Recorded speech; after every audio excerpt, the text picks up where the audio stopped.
आप देख रहे हैं इंडिया टाउन न्यूज, भारत की बात। नमस्कार, स्वागत है आपका इंडिया टाउन न्यूज के खास बुलेटिन खबरें राजनांदगांव में और मैं हूं आपके साथ निशा। चलिए बुलेटिन की शुरुआत से पहले एक नजर आज की हेडलाइंस पर। सिग्नल जंप पर पुलिस की कार्रवाई, यातायात नियम उल्लंघन पर शिकंजा, महावीर चौक पर दिखी ट्रैफिक सख्ती।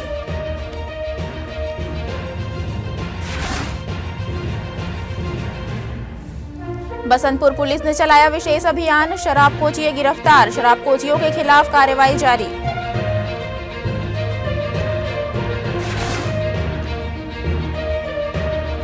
असामाजिक तत्वों पर पुलिस की कार्रवाई, शांति भंग करने वालों पर है पुलिस की नजरें, अपराधियों को भेजा गया जेल।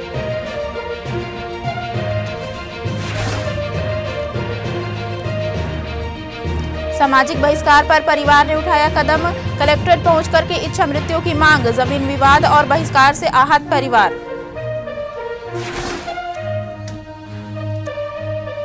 ग्रीन सोसाइटी पर राज्य स्तरीय कार्यशाला शुरू, IQAC और विज्ञान संकाय के तत्वाधान में चर्चा, जिला पंचायत सीईओ ने पर्यावरण संरक्षण का दिया संदेश।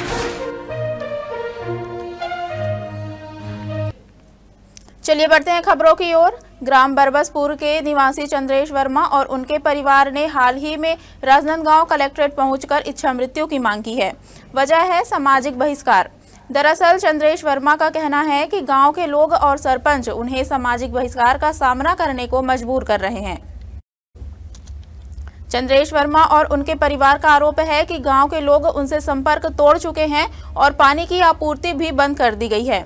उनका यह भी कहना है कि केवल जमीन को लेकर उनके साथ मानसिक और सामाजिक प्रताड़ना की जा रही है। पीड़ित ने बताया कि उनके घर की जमीन पर अवैध कब्जे का मामला चल रहा है और इसे लेकर सरपंच और कुछ ग्रामीण लगातार उन्हें तंग कर रहे हैं। उन्होंने इस मामले को लेकर कलेक्टर से मुलाकात की, जिसमें उन्होंने अपनी समस्याएं बताई। कलेक्टर ने कहा कि मामले की जांच की जाएगी, लेकिन चंद्रेश वर्मा का कहना है कि जमीन का मामला न्यायालय में लंबित है और उनके बावजूद उन्हें मानसिक और सामाजिक दबाव झेलना पड़ रहा है, जिससे वे मजबूर होकर कलेक्टर पहुंचे हैं। ग्राम पंचायत बरबसपुर के वर्तमान जो सरपंच है शशिकला बंजारे, उनको इस 2025 के चुनाव में हम लोग सपोर्ट नहीं किए हो करके लगातार वो अतिक्रमण के मामले में हम लोगों को परेशान किया जा रहा है। और गांव के जो प्रमुख जो क्या बोलते हैं न्याय समिति का जो सदस्य है उनके द्वारा उनसे मिलकर इन लोग हम दोनों परिवारों को गांव से बहिष्कृत किए हैं। और इसलिए हम लोग इस मैटर में हम लोग थाना से लेके कलेक्टर साहब तक के पूरा आवेदन दिए हैं, जिसमें आज तक किसी प्रकार की कोई कानूनी कार्रवाई नहीं हुआ है। मैं पूर्व सरपंच भारती वर्मा, वर्तमान सरपंच शशिकला बंजारे द्वारा अभी लगातार जब से चुनाव जीते हो तब से हमारा सपोर्ट नहीं करे हो, तुम दूसरा सपोर्ट करे हो करके लगातार कुछ न कुछ बहाना कुछ भी खुन्नस निकाल के हमारा प्रताड़ित करत है। पहले तो अतिक्रमणधारी हर करके आवेदन कर पूरा छोड़वाए पर जगह ला प्रयास करी, वो प्रयास अभी भी जारी है। तो हमारा कहना यह है सर कि अगर अतिक्रमणधारी के हिसाब से हम प्रताड़ित करत हो तो गांव में तो 90% अतिक्रमणधारी है। वर्तमान में अभी हमारे आजू बाजू में 4-5 लोग बनात घर और कोई नोटिस नहीं जारी करे है। और सिर्फ हमारा प्रेमू वर्मा हमन बस नोटिस जारी करके इतना परेशान करत है। और जब हमन स्टे ऑर्डर ले वहाँ बिलासपुर जाके तो ये मन स्टे ऑर्डर ले करके गाँव से बहिष्कृत कर दी। एक व्यक्ति चंद्रेश वर्मा आया था, वो बता रहा था कि आवेदन भी दिया है कि गांव वाले समाज वाले सामाजिक बहिष्कार किया है, तो उसके बारे में मैंने उसको समझाया भी है और बताया है कि मैंने जो है उसको SDM और हमारे राजस्व और पुलिस के अधिकारी आपके जो सामाजिक बहिष्कार संबंधी जो आवेदन है उसको भेज करके हम जांच कराएंगे इसमें।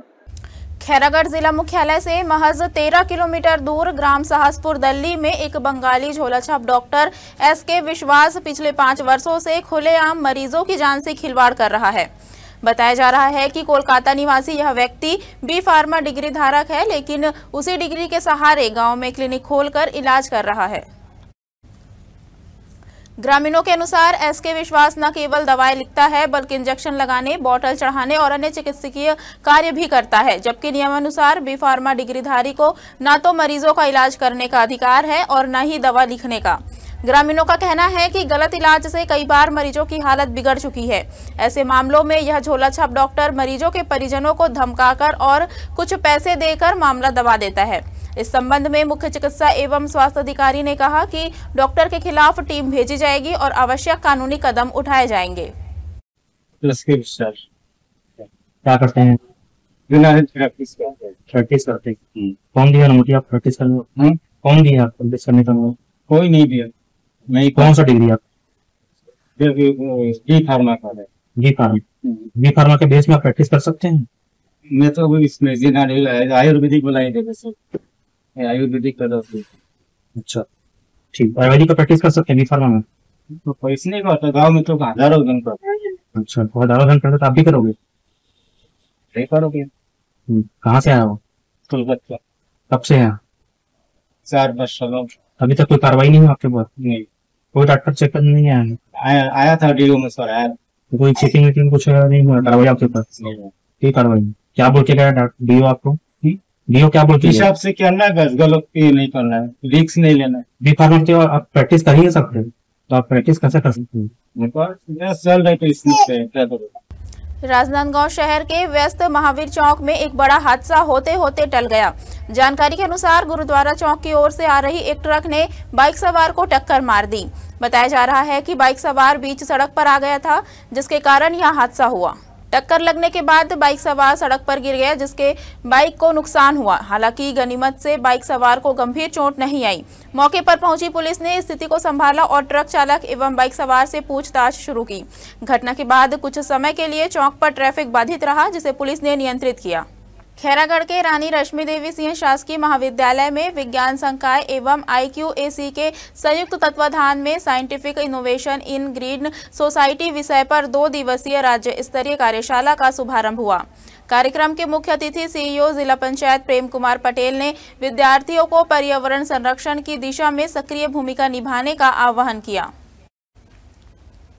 इसी कड़ी में प्रभारी प्राचार्य डॉक्टर जितेंद्र साखरे ने अपने उद्बोधन में वैज्ञानिक नवाचारों को समाज के विकास और जिम्मेदारी से जोड़ा। उन्होंने कहा कि विज्ञान केवल प्रयोगशालाओं तक सीमित न रहे, बल्कि समाज के उत्थान में उपयोगी बनना चाहिए। इसके साथ ही मुख्य वक्ता डॉक्टर दीप्ति चौहान ने कबाड़ से जुगाड़ विषय पर प्रस्तुति देते हुए घरेलू नवाचारों के माध्यम से हरित समाज के निर्माण पर विचार रखे। पुलिस चौकी जालबांधा की तत्परता और सूझबूझ से शराब दुकान में हुई चोरी की घटना का खुलासा कर आरोपी को गिरफ्तार कर लिया गया है। पुलिस ने आरोपी के कब्जे से चोरी हुआ करीब 50,000 रुपए का स्कैनर डिवाइस बरामद किया है। दरअसल घटना 28 जुलाई की है, जब दुकान के सुपरवाइजर टिपेश सोनी ने रिपोर्ट दर्ज कराई थी कि दुकान में रखा स्कैनर किसी अज्ञात व्यक्ति द्वारा चोरी कर लिया गया है। सूचना मिलते ही पुलिस ने मौके पर पहुंचकर जांच शुरू की और आसपास के सीसीटीवी फुटेज खंगाले। फुटेज के आधार पर आरोपी की पहचान गणेंद्र उर्फ गोपाल बंजारे के रूप में हुई। जिले के चिल्हाटी थाना पुलिस ने कार्रवाई करते हुए नाबालिग से छेड़छाड़ के मामले में शामिल 2 आरोपियों को गिरफ्तार कर जेल भेज दिया है। घटना दीपावली के दिन की बताई जा रही है, जब पीड़िता घर पर अकेली थी। जानकारी के अनुसार आरोपी पीड़िता के घर में जबरदस्ती घुसकर अश्लील हरकतें करने की कोशिश करने लगे। पीड़िता के शोर मचाने पर आरोपी मौके से फरार हो गए थे। मामले की गंभीरता को देखते हुए थाना प्रभारी ने विशेष टीम गठित कर आरोपियों की तलाश शुरू की। लगातार जांच पड़ताल और मुखबिर की सूचना पर पुलिस ने दोनों आरोपियों को महाराष्ट्र से गिरफ्तार करने में सफलता हासिल की। पुलिस ने आरोपियों के खिलाफ मामला दर्ज किया है और उन्हें न्यायिक रिमांड पर कोर्ट में पेश किया गया, जहां से आरोपियों को जेल भेज दिया गया है। राजनांदगांव की थाना कोतवाली पुलिस ने शहर में शांति और कानून व्यवस्था बनाए रखने के लिए असामाजिक तत्वों के खिलाफ सक्रिय कार्रवाई की है। आपको बता दें कि थाना प्रभारी नंदकिशोर गौतम के नेतृत्व में अतिरिक्त पुलिस अधीक्षक राहुल देव शर्मा और पुलिस अधीक्षक अंकिता शर्मा के निर्देश एवं पर्यवेक्षण में अभियान चलाया गया। जांच में जानकारी सामने आई कि आरोपियों को पहले जमानत मुचलके पर रिहा किया गया था, लेकिन जमानत से छूटने के बाद थाना परिसर में उत्पात मचाते हुए शांति भंग की। पुलिस ने तत्काल उन्हें गिरफ्तार कर मजिस्ट्रेट के सामने पेश किया। जिसके बाद जेल वारंट के आधार पर दोनों आरोपियों को जिला राजनांदगांव जेल में दाखिल किया गया। पुलिस ने स्पष्ट किया है कि आगे भी शहर में अपराध और असामाजिक तत्वों के खिलाफ कार्रवाई जारी रहेगी और किसी भी प्रकार की शांति भंग की घटनाओं को बर्दाश्त नहीं किया जाएगा। धान की फसल पक चुकी है और दीपावली के बाद फसल की कटाई में तेजी आनी चाहिए थी, लेकिन बीती 2 दिनों से हो रही बारिश ने धान की कटाई पर रोक दी है। कई खेतों में पानी भर गया है और मिट्टी गीली होने के कारण किसान फसल काटने से बच रहे हैं। किसानों को मौसम से सीधा नुकसान हो रहा है। बारिश की वजह से खड़ी धान फसल तो प्रभावित हुई ही है, साथ ही खेत में काट कर रखी फसल भी खराब हो रही है। इस स्थिति से किसानों को सीधा आर्थिक नुकसान उठाना पड़ रहा है। खेतों में पानी भरा हुआ है और धान की फसल पानी में डूबी हुई है। किसान बताते हैं कि मिट्टी गीली होने के कारण कटाई मुश्किल हो गई है। वहीं कुछ किसानों ने जो फसल पहले ही काट रखी थी वह भी बारिश और नमी के कारण खराब होने लगी है। मौसम का यह बदलता रूप किसानों की आमदनी पर असर डाल रहा है। बहुत सब्जियों पर है, बैगन है, टमाटर है, मिर्ची है, गोभी है, बंदे है, इनमें सब खराब होते ना, बंदे फट जाते हैं, बाद है बाकी कीड़ा लगते हैं, मिर्ची फूल फल ड्राप हो जाते हैं, बरबट्टी में कीड़ा लगते, लंबा कीड़ा, फल में चिपके वाले वो भी नुकसान करते हैं।